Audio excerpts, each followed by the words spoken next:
What in the world? Wow. Is this thing on? Yeah. Alright, so I'm heading to Charlotte, North Carolina, about 2 hours away. And my Shelby got picked up yesterday.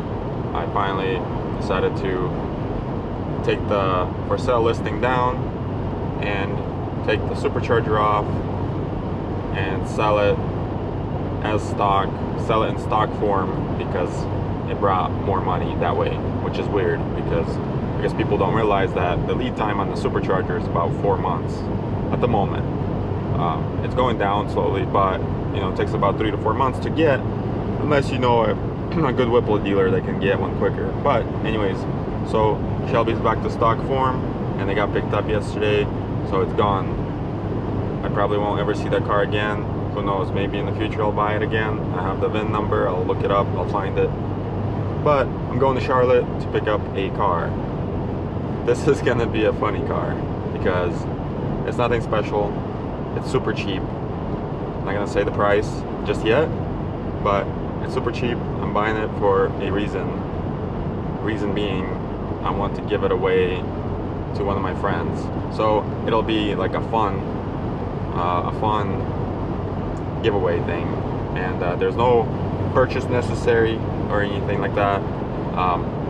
What I'm gonna do is I'm gonna pick this car up. It doesn't run or drive at the moment. It is stick shift, and here's the plan. I'm gonna pick it up, have my trailer hooked up, and I'm gonna pick it up. I'm gonna try to get it running. If it needs an engine, I'll put another used engine in it, and I'm gonna pick 4 or 5 of my friends and take them to the drag strip.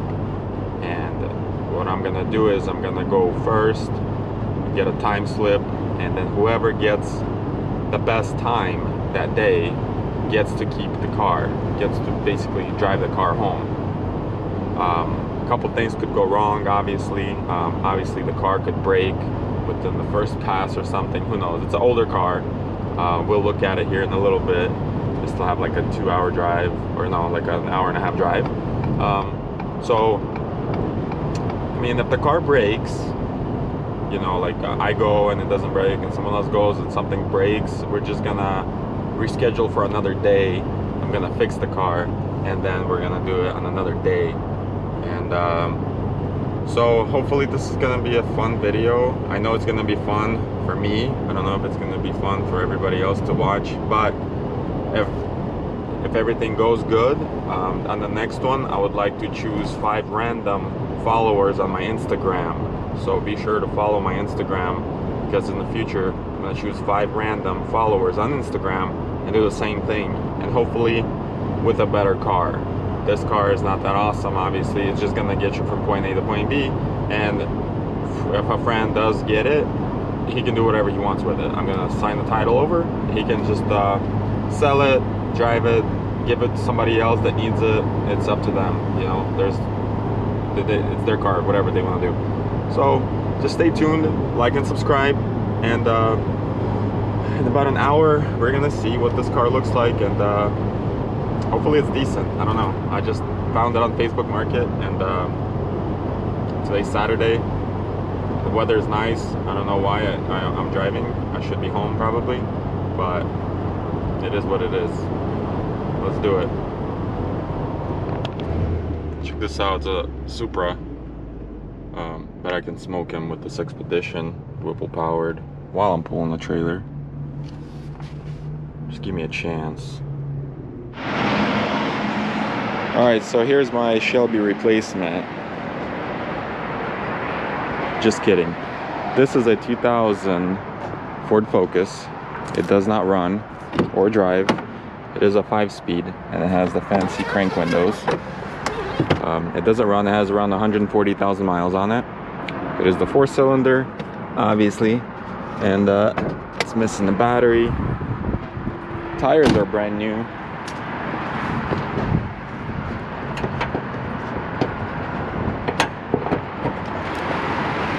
It's got the 2.0 split port, whatever that means.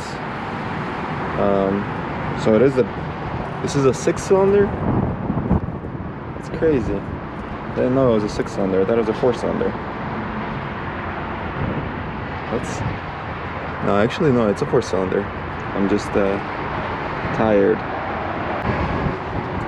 So it is a 2.0 liter split port, and the guy said it was sitting for a long time, and it just cranks but it doesn't start. So hopefully it's like a fuel pump or something. If not, then I'll swap this engine out.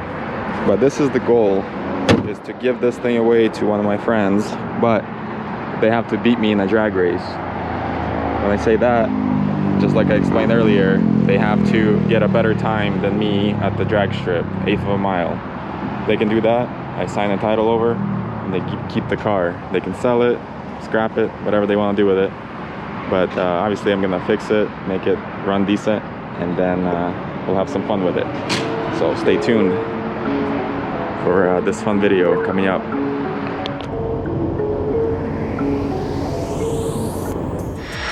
Alright, made it to the house. Gonna hook up a booster box since there's no battery and see what happens. The guy said it cranks over, it just doesn't start. Hopefully compression's all good, but I'll test all that and go from there.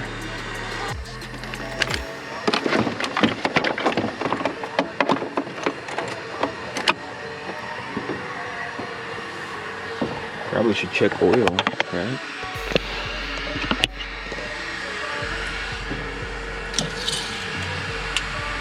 Oh man, oil looks fresh. Looks like the level's a bit high, but it's fresh, like someone just replaced it.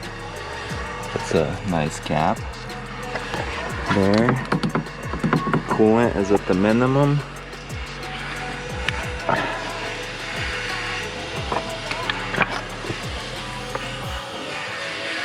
I think it looks pretty clean in there, as far as I can see. Oh, this vacuum line is ripped. That could be a problem. I mean, it should still start. Maybe I should turbo this thing. I think it'd be really easy to turbo it, but let me give it a crank and see what happens. All right, let's see.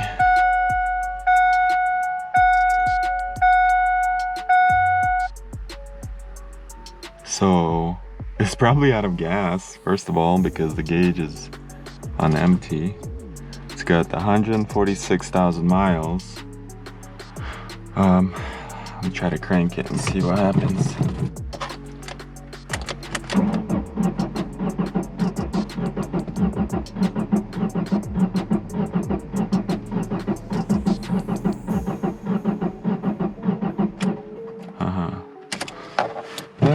Sounds kind of weird, maybe no compression, so I'm gonna go ahead and check compression real quick while it's still light outside, just to see if I need an engine or not.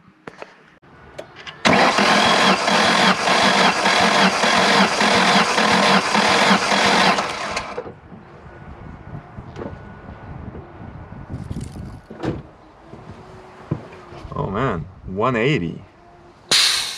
Cylinder 1 is 180.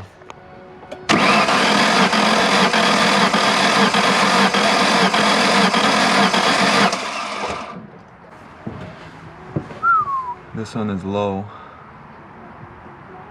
It's like 100. That sucks. Let me run it again.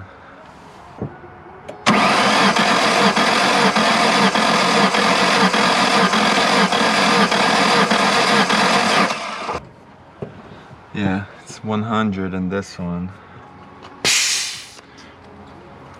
I'm guessing there's some that are worse than that.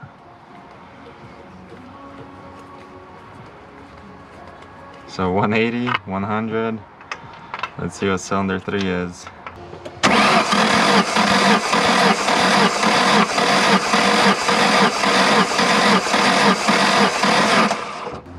It's probably so low it turned away. 180. Okay. All right, cylinder number 4.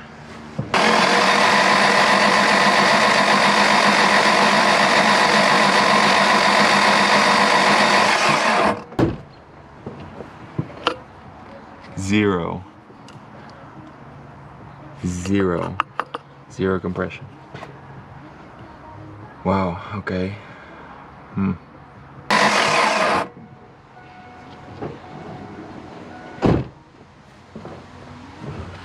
Yep, so cylinder number 4 is exactly 0 PSI. Man, I was hoping it'd be like a fuel pump or something, but it's all good. I don't think these engines are hard to find or expensive, so. And they're small. Should be easy to replace.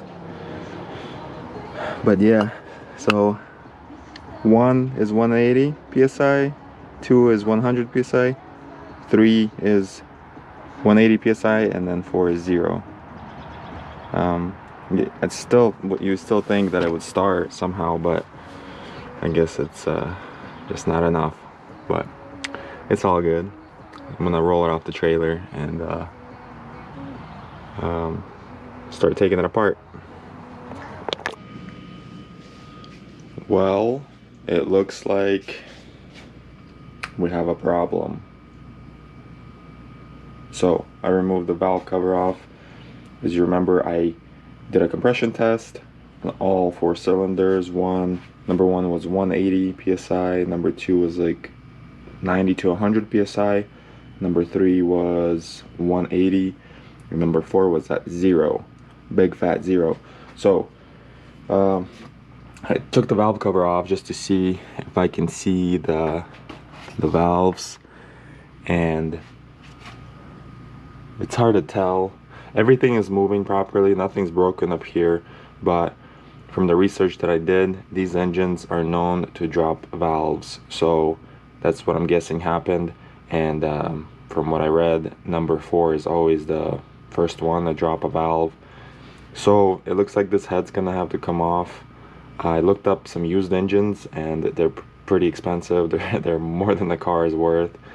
Even used, it's weird. I guess these engines right here, the 2.0 split port, the VIN number 8th letters like a P or something, whatever, they're the most expensive ones for some reason, because I guess they fail the most, so the price is up on them. So what I'm gonna try to do is take this head off in the next video and then see if we can save this engine. Hopefully, you know, the piston and the sidewalls are not scuffed up, so if we could just throw some new valves on, new gaskets, and get this thing going, that'd be great. But if not, looks like a used engine is gonna have to be the plan B. So stay tuned for more on this one. Remember, this car is the one I'll be giving away to one of my friends if they can beat me in a drag race. So let's go.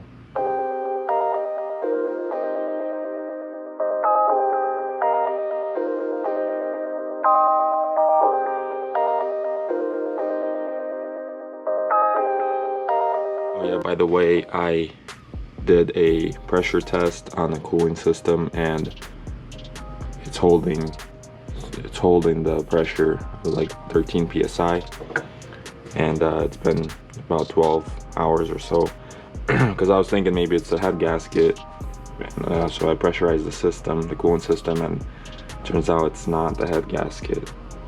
But either way, the head's gotta have to come off. So this kit here I actually rented from O'Reilly's. It was like 200 bucks, and it kind of sucks.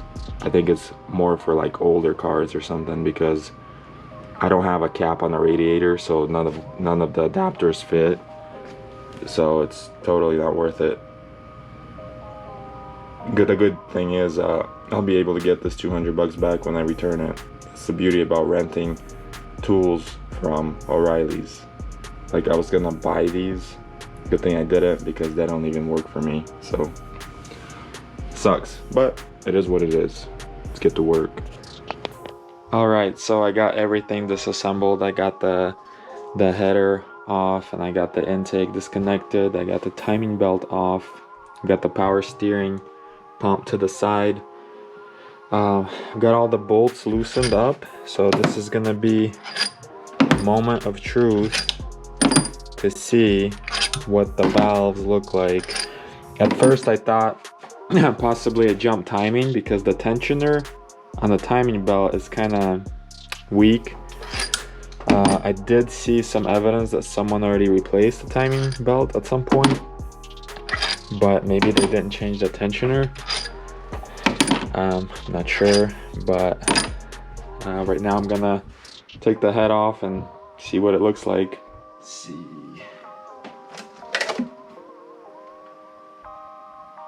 What? Wow.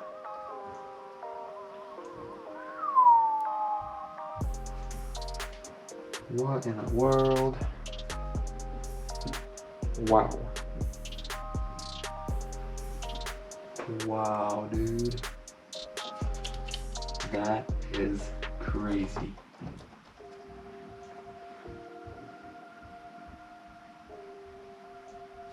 Well, the head gasket looks good. Let me show you the piston. 1 second. Alright, check out this piston. Number 4. It is chewed up.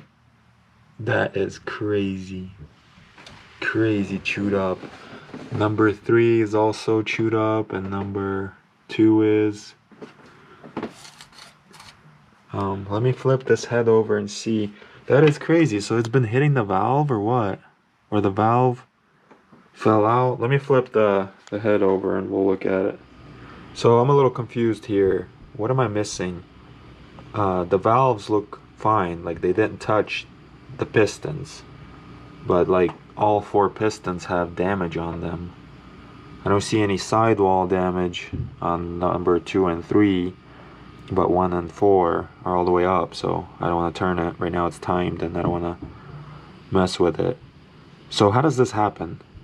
Somebody explain to me how this happens, because nothing hit it.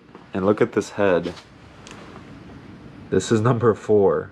Like what happened? Like what was hitting it? I don't understand. There's like little pieces of metal. Where did they come from? Like what went wrong?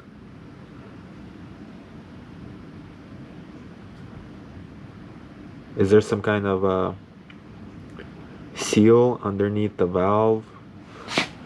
Actually, this valve looks bent. On number 4, that valve actually looks maybe bent. I don't know.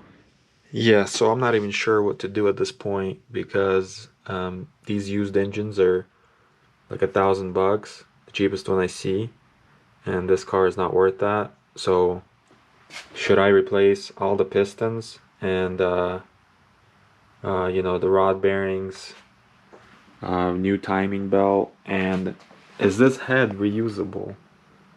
I don't even know what to say anymore, because I mean, this head looks messed up.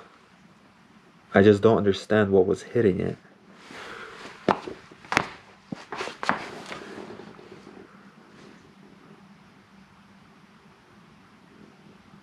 It just doesn't make any sense. I'm sure this is a common problem on these. I just don't get what was hitting it. Like, I know the valve could have hit the piston, but the valve is there and it's not, doesn't look bent or anything. It's like someone just took the spark plugs out and dumped a bunch of rocks in there or something. I don't know. But yeah, let me know what I can do with this, because honestly, I'm just embarrassed to even take this to a machine shop, because they're gonna be like, what the heck is wrong with you? This is not good. So yeah, let me know what I should do. Maybe I could, you know, if the block looks fine, so new pistons and maybe a used head if I can find one, new valves. Let me know in the comments. But I'm gonna end this video here, I guess, because I don't know what else to do. It's all taken apart. I was hoping this would be a quick thing, but I don't know. Let me know what this is. It's a first for me. Later.